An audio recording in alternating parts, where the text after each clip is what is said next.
because we are literally in the presence of greatness. Ladies and gentlemen, joining us now is a man who might go down as the greatest general manager in the history of the NFL.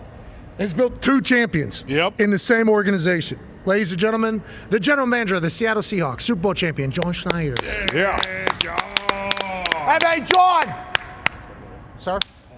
Sir. Sure. Great to see you. Forearm. Great to see you. Oh, wow. Forearm test. Pretty sweet. Absolute pleasure. Hold on. Forearm Hold test. on. Sweet. I don't think you're supposed to handshake a forearm tat. Can you show that real quick? How many GMs got forearm tats? I don't think a lot of them. Omar does. Omar Khan? Yeah. He's got an ass tattoo. Yeah. I heard it's Elmer Fudd with a gun. Yeah. He's saying, come out of there. Icy like. All right, let's move along. John, thank you for congratulations, dude. Yeah, It's awesome. Thanks for having me, buddy. Yeah, AJ, thank you for the booking. So you guys know each other from Green Bay, obviously. 2006 draft, brother. Okay, so Vernon Davis or AJ Hawk? What are you gonna do? you said Tight end's pretty fast now, right? But he's got to Ohio. Look at this guy's face, and we heard he made it really easy for everybody to get information on his medical history throughout the entire process. completely. Too. Yeah, It was the white tights with Carpenter that did it too. You know? Who are these guys? The full jumpsuit. Are they? Yeah, They like each other a lot. yeah, they do. They still do, by the way. They're still Just spent 3 or 4 days with on the ship out at sea. Yeah, you know, I'm not going to get into that. The Buckeye Cruise. Not going to get into that. Sponsor that Buckeye one. Cruise is a good thing. We don't want to make fun of it. We made fun of it in years past. We do not want to do that. And there's nothing to make fun of about your resume, brother, that you're stacking together. Congratulations on building it twice. And we are talking about that. You obviously, in the middle of the entire process, understanding you're just trying to win. Can you take me to the decision of moving on from Pete Carroll? Because Pete Carroll then comes out afterwards and says, I fought like hell for my job. Did not make it easy, I think, for the Seattle Seahawks after Pete Carroll left. He decided to move on. Him saying he still wanted to be there, I think kind of a tough thing with how beloved Pete Carroll is. You sitting in that pocket making that decision.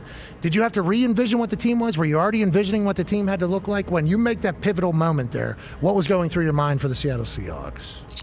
Well, Pete and I had great discussions all through that process. You know, and we did a lot of special things together, and you know, it was just time for both sides. And you know, Jody Allen, Pete, they had their conversations, and you know, it was like, hey, Jody just entrusting us to move forward, and then you know, start a new era with a different leadership group. And yeah, I mean, I can't take you through every step, because it was 72 hours of like, am I going to get fired? What's going on here? Like, I don't really know. Chaos. Am I going to hire a head coach, or like what's shaking here? And yeah, she just, you know, she had the confidence in us, and obviously, you know, Pete wanted to coach again, and but it just like it was just kind of time. Yes, absolutely. And it's a hard decision to make, but there's only a few people that are put in positions to make those decisions. So the thing that I'm so impressed by is you sitting in the pocket, taking it in the shins, and then moving on, kind of with your blinders on, understanding that you're going to have success is how you felt. Macdonald, this guy seems to be a whiz. Yeah. I mean, this is a whiz kid. I saw him yesterday at the Women's Forum, got a chance to shake his hand and tell him like how impressed I am with him as a leader and everything. What did you see from him, and what did you think about the culture that he was going to be able to build for you? Like, if that makes sense. Yeah, so it was that process. We were actually a little late that week, so we weren't able to speak with Mike, you know, because they had the bye. And so it was really trusting people, like good friends of mine, like Dan Morgan and I are very close. I know you guys know Dan well. Chad Brinker, Rich McKay, guys that have been able to interview him already. And then just saying, like, hey, like, your guys' personalities would work out great. No ego, all ball, like, let's rock. And when we interviewed him, it was just very clear. It was 2 hours that felt like 20 minutes. So it's like, you know, clear, concise, intelligent. And then where are we taking ball? Like, if we want to be the best sports organization in 10 years, which is what Jody kind of challenged us on, like, what's that going to look like? And so it was tough, but it became clear because there was some great candidates in there. And you know, we interviewed about 14 guys, but I really think, like, okay, where this guy is gonna, where he can take football, and what I can't see, like, what are my blind spots, like, where am I falling behind, and you know, with our staff, and how can we mix our groups together, and then you know, what kind of staff can he build, and and take us into the future. And we had played there. We had played in Baltimore, and it was one of those games. And I know you guys have been through this. I'm not sure if you guys play professional football. No, not USXFL. USXFL. Yeah. Kind of like Brandon Arbery, kind of that situation. Yeah. Cup of coffee. Middle backer. Yeah. By the way, where's D-Bot? Is he a Rheinfire fan? He's born in Frankfurt, right? Yeah. D-Bot, yeah. Oh, D-Bot. Yeah, D-Bot's off until March, believe me. Until March, I forget, March 2nd. But he gave me a date. He said, hey, got a daughter equestrian now. He's got a golfing daughter now. Volleyball. He got a volleyball daughter now. I mean, he's a football player now. Yeah, and he's a baller. One of the greatest athletes I've ever encountered. But no, we had played in Baltimore, and you have that feeling. You're like, we just got shook. You walk out of there. I don't know. We left Baltimore that day. Like, what just happened? And talking to Gino, talking to Drew Lock. After the game, and it's like they were just like, this guy's different here. It's Macdonald guy. Okay, let's talk about the quarterback position because you had to make a decision. There was reports that you offered Geno Smith a contract. He didn't love the contract. He ends up getting one in Las Vegas. Him and Pete kind of battling. This is fun. I'm starting to sweat already, AJ. These questions here. Okay, yeah. Well, you want to see me pit out, brother, don't so you? we've been following the Seahawks. Yeah. I feel like we have really followed along with your guys' journey. Okay. Not just mostly because, but AJ and everybody that's ever talked about you is like, hey, Schneider's a guy. Like, he is an actual guy out there. So we respect everything that you've been able to build. The decision to bring in Sam Darnold, though, is, monumental now at this point with how it all works out? How does that decision go? And what did you see from Sam that's like, holy hell, this guy won 14 games and somehow was available for us to sign in this entire thing? Well, the combine has really changed since you guys came out. There's a lot more conversations with agents and what the landscape's going to look like, and that's obviously what you guys experience with the medicals and the testing and everything. But really, behind the scenes, like, all right, where are we at from a negotiation standpoint? Like, if we have to pivot, is it going to be A, B, or C? And getting all the coaches on the same plane, and deciding like, are we going to be able to do this in a concise manner? And so last year at this time, we were talking Gino. It wasn't going great. The Raiders had tried to acquire a different quarterback. That didn't come to fruition. They were interested in Gino. We were just able to pivot in that 3-day window and get ready to roll. And the cool thing was, like, all of our relationships, Kevin O'Connell, Clint Kubiak, all these guys that are good friends of ours that have been around Sam. Describing him was like exactly like great leader, real guy. And obviously competitor, and he's not like, he doesn't wear his emotions on his sleeve, and his teammates love him. If you got anything to say about my quarterback, if you got anything to say about my team, you got anything to say about this city, we got 2 words for you. Fuck you. And that was so awesome. Yeah. That was honestly, you love that? You have to. After we lost to the Rams down there in LA, I literally stood there. Everybody was walking through the door, and I was like, "You guys are just, like, it's like we almost won that game. Like, everybody disregards that. Like, it was a rough game for a lot of people, but like the guys' resilience and the way they responded around Sam, it was like, we got some cool stuff going on here. Yeah, it did. It felt special. I was like, let's go. And like Ernest took it, when we got in the locker room, he took it to a different level. Gotta have that though. Yeah. AJ's got a question for you. Yeah, I guess your time here at the Combine, you've been coming for a long time. I guess, what's it like now? What are you looking for when you interview these players, when you watch them on the field? Like, does all the stuff on the field matter as much as some people make it out to be? Like, I know, okay, let's just use 225 bench, for example. I said it doesn't matter. I said, it's garbage. I remember whenever I did mine, I think I got 24 or something, and I was all pissed off. I was all pissed, and I had one GM, he goes, what are you all what are you doing? What's your attitude about? I was like, I only got 24 reps. I thought I was going to get 30. He's like, I don't care about that. Like, he instantly, and it gave me like a sense of relief a little bit, even though I was still pissed. I didn't get 30. Like, is there something, like, what matters? What does matter here? What are you looking for? What really matters is like eye in the sky, and then the person, the competitor. That's kind of what we've. Like, they got to love ball. They love ball. They need to confirm that they love ball. They got to be smart, tough, reliable football players.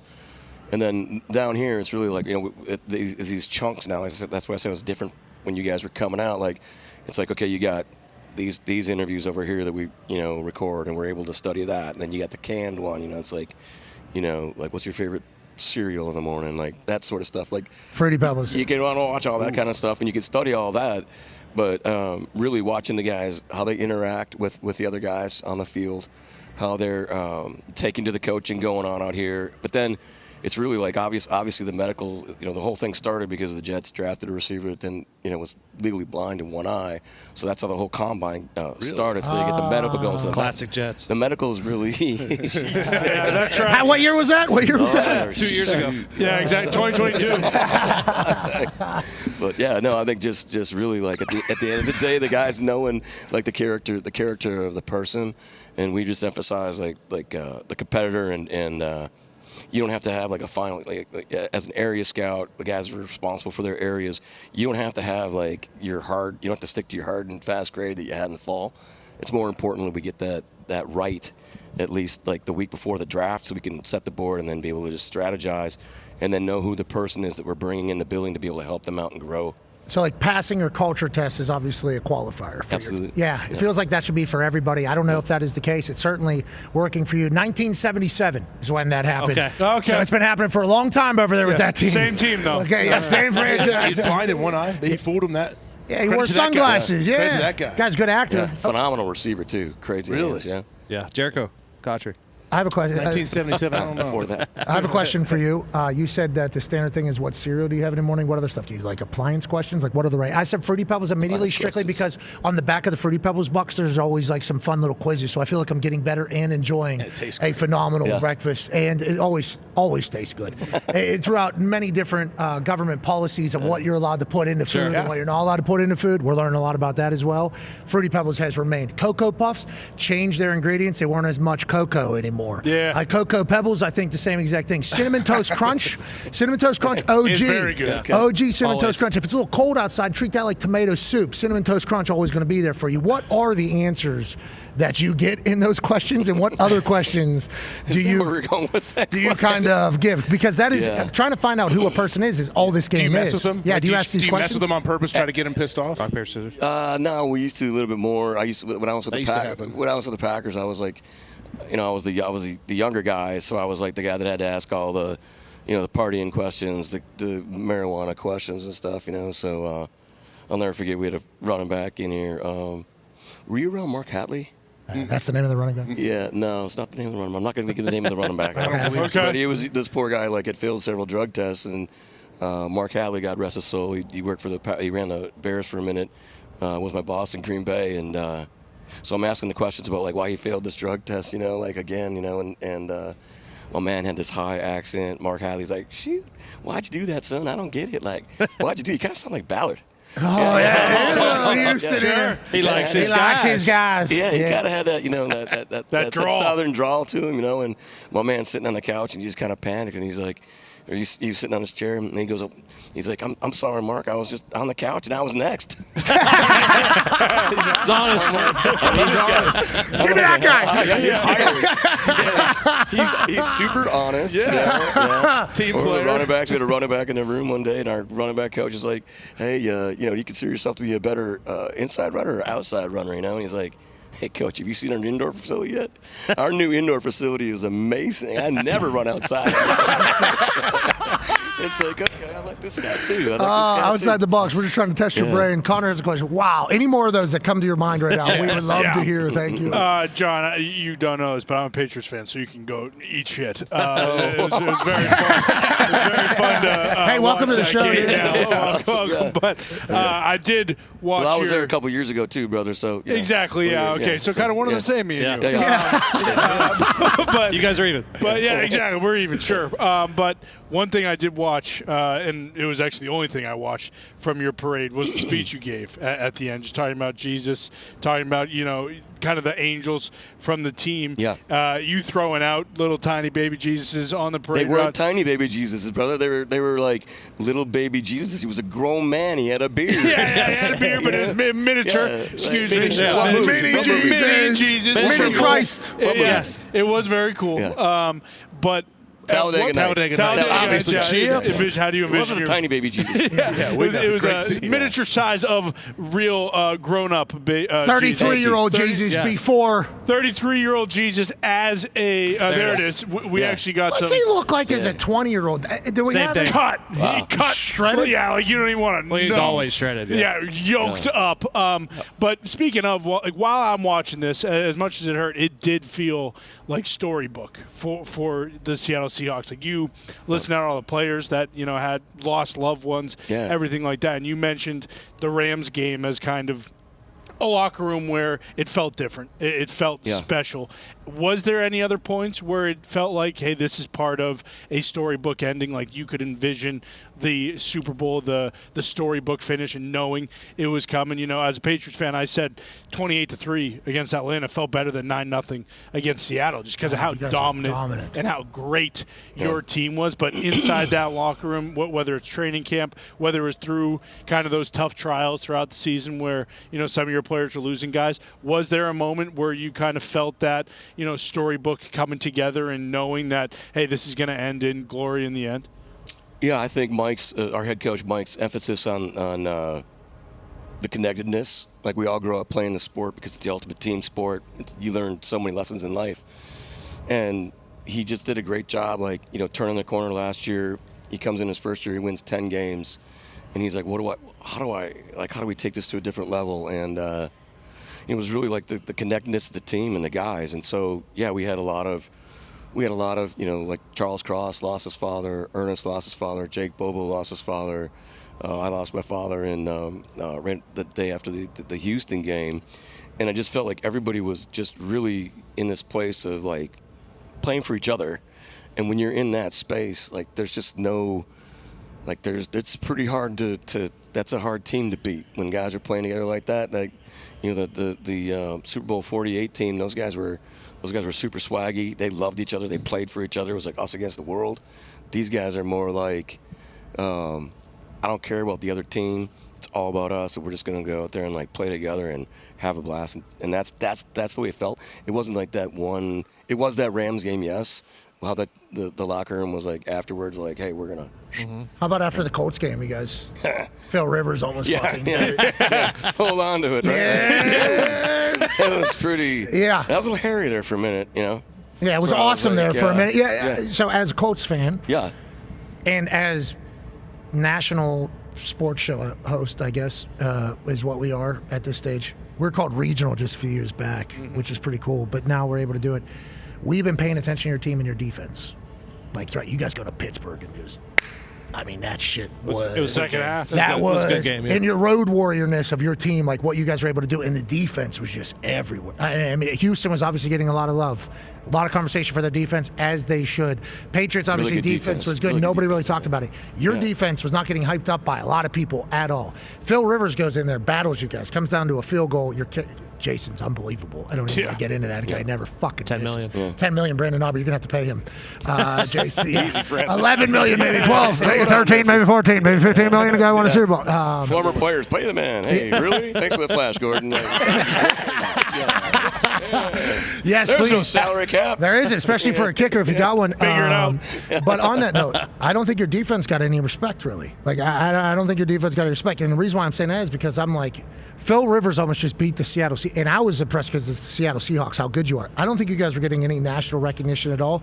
Could you sense that with the team? Did the team know that? Do you guys care about that? I know it's outside noise or whatever. I don't think so. I think that they signed Phillip that week, and what's different? Like the ball's coming. I saw him play in the Citrus Bowl years ago. Like, here it comes, ball's coming out. Like, you're not gonna be able to. You're gonna get to the guy.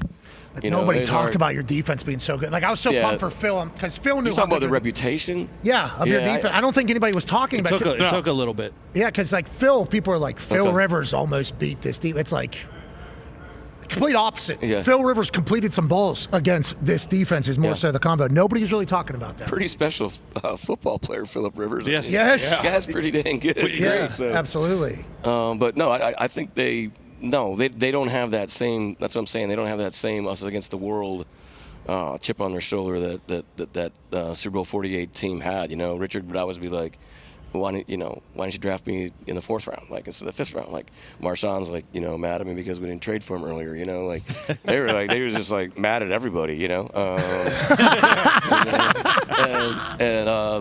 they played like that. These guys, I don't think they really.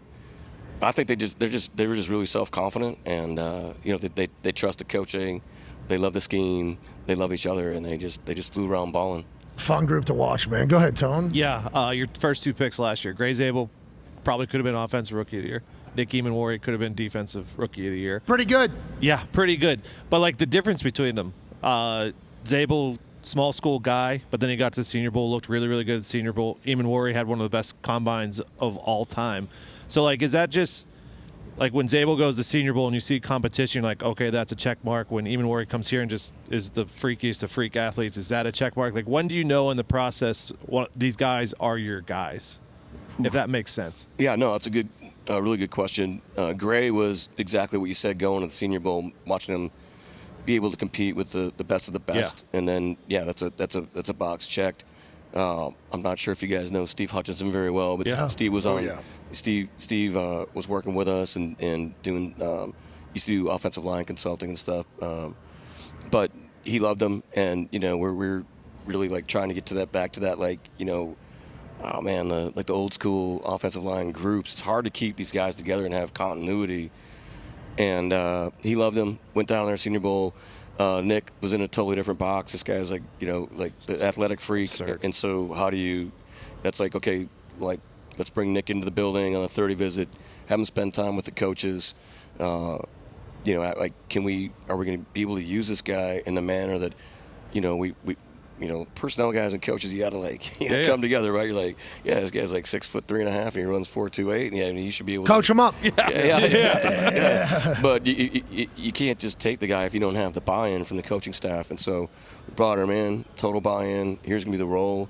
He got hurt on the 4th play of the opener, and he was. I think he had already had 2 tackles, so we missed him for. Who got hurt Super Bowl week? It was him. His ankle. Remember they showed him walking in. Opener, sorry. First week of the opener against San Francisco. He got hurt on the 4th play, and he had 2 tackles already, and you're just watching the guy like, holy cow, awesome. This is going to work. Good pick. There was the ankle toughness. scare. Yeah, the Super Bowl week. God helps those who can't help themselves, brother. Here comes the 6'3" guy that runs 4.36 and ends up being a good football player. Everybody's like, well, he's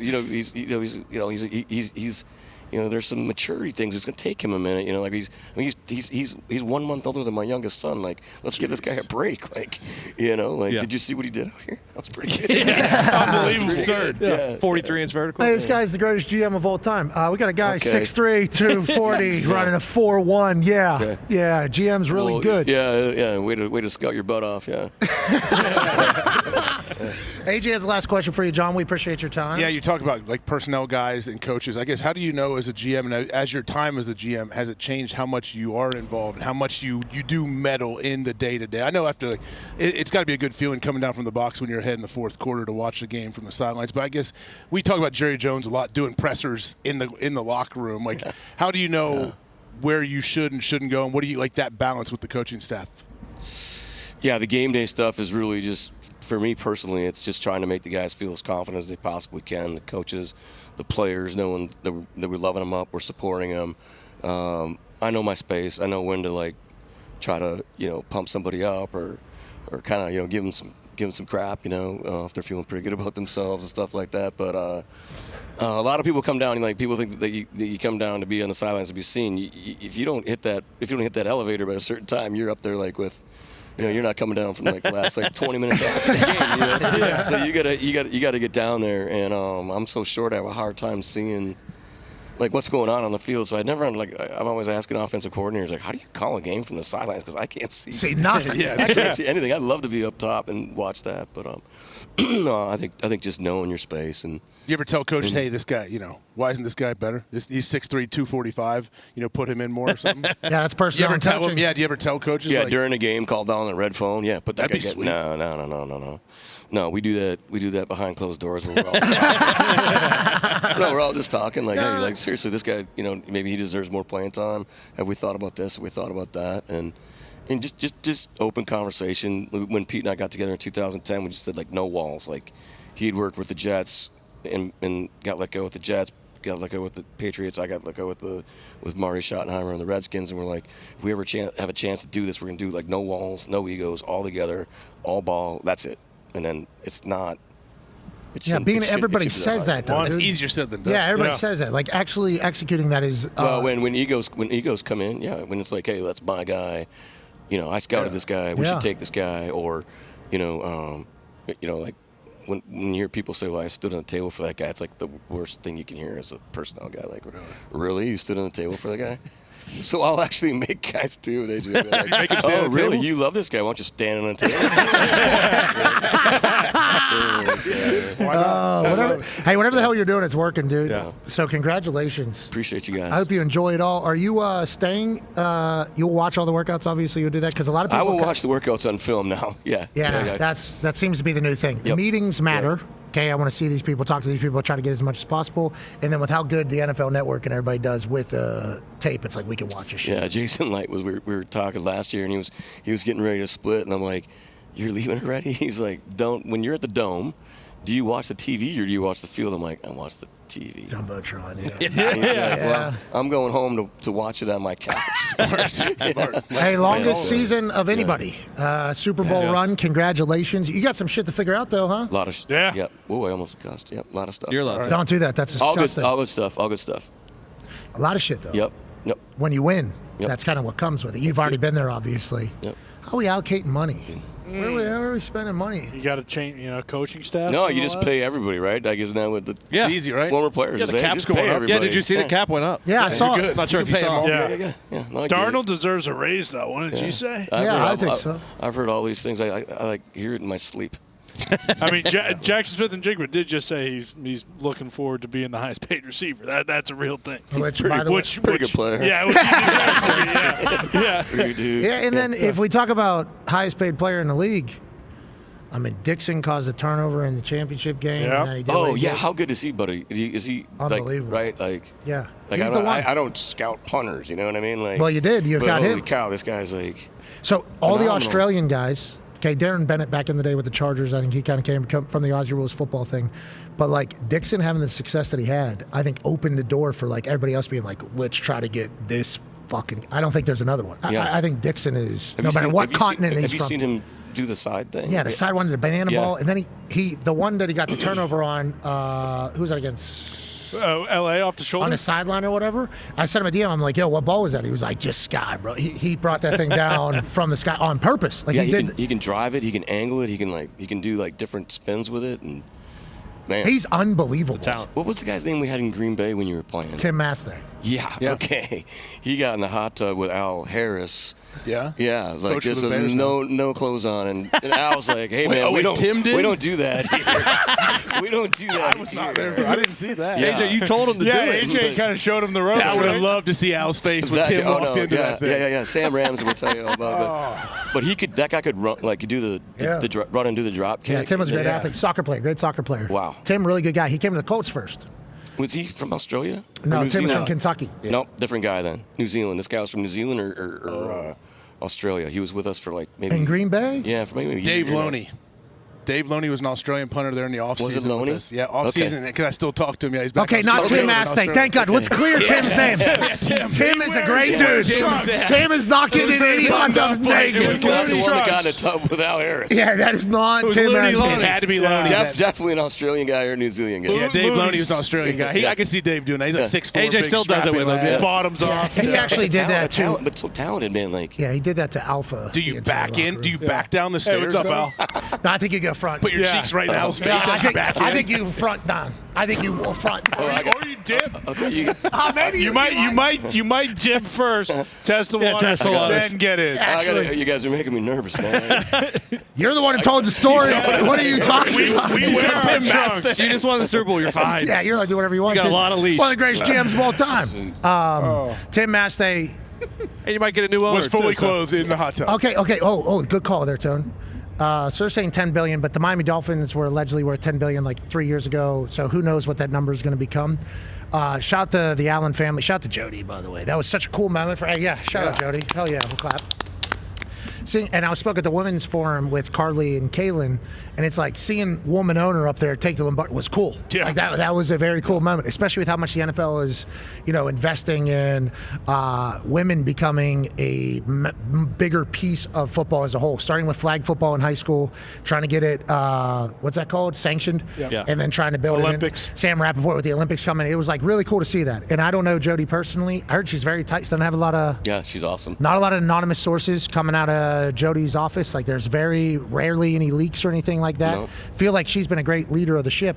$10 billion, what they're talking about. How much are you involved in all that? Because I assume you're going to be the carryover to the next ownership. I'm not. I wanted to, get with George Payton down here, because they went through it in Denver, and I don't know what's coming. I don't have the experience with it, so I need somebody to coach me up on it and what that looks like. I've been, Tracy, my wife, and I have been blessed to be able to work with, a team, the Packers, that doesn't have an owner, Lamar Hunt, Daniel Schneider, Paul Allen, now Jody. So very, all very different people.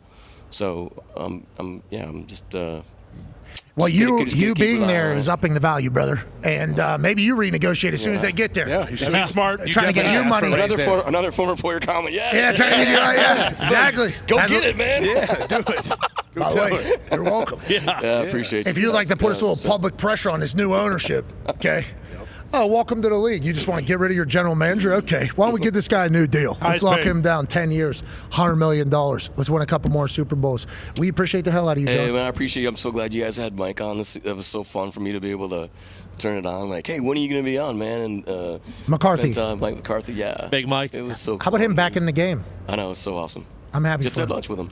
How was it? How is he? Is he Great. jolly? Yeah, yep. He can see his neighborhood from his office.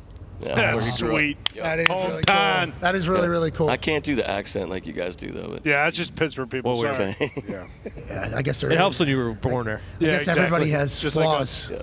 I guess everybody does have flaws. Well, I This didn't was know. fun. Appreciate you guys. Like, Yeah. This I guess- was fun. I guess Will you come appreciate on it. again? or Yeah, no? come back on. Yeah, we need you back. You here tomorrow? No, tell he's you what. gone. Are you busy during the draft? Draft spectacular. I guess you got to win a world championship to get on the show. I've been like Yeah. texting with AJ. I can see all these other. Oh, is that Oh, right, is that AJ? right? Is Is that that right, I see AJ? all these other GMs on there. I'm like, Jay, Oh. AJ, I thought we were guys. Like, I thought, I've thrown your name out many times. That is not true. Don't That lie, is a lie. dickhead. Try it again. AJ has been he says he wants to come gatekeeping. on, then he's too busy. many leather-bound books. Yeah. You're the man. Ladies and gentlemen, the so general many. manager of the Seattle Seahawks. Got so many. John Schneider. Now, before you leave, Oh, he can sling it. Okay. come on, boss. What are we doing? You can throw your arm. Take loose. that headset off so it 100,000. doesn't yank you. 100,000, 100,000, 100,000, Happened to me. At the $100,000, $100,000 donation to charity here, John. Go on, John.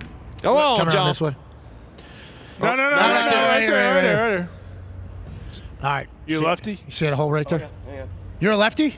No, Oh, no, Okay, hold on. He's ready. Yeah. How old are you? 54. You look good. You're great.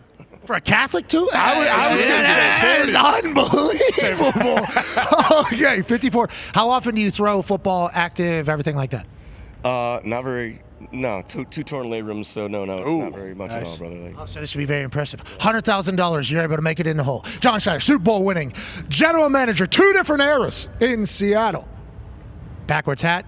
Oh no! All right, this one's okay, good, though. all We right, got all this. right, You're okay, we got higher. more. You got this two one. more. You're You got 2 higher. more opportunities. You got 2 more opportunities. Like here. you're on a mine. I like that you want That's a Stallone. professional miss. Nobody will be the next Stallone. Yep. Oh, wait a One minute. more here, John. Last ball here now. John, this is the one. Make Sam Donald proud. Oh, no. All right. Wait, the top's not open? The top should be Hey. open. The top's not open? Thank you so much. Hey, we hope. Will you join us draft night after you make a pick? Well, you won't make a pick. Last, yeah. 32. We're Will you join us on draft night? All right, sweet. We got him on the show. at 1 a.m. Before. Thanks, man. Appreciate you.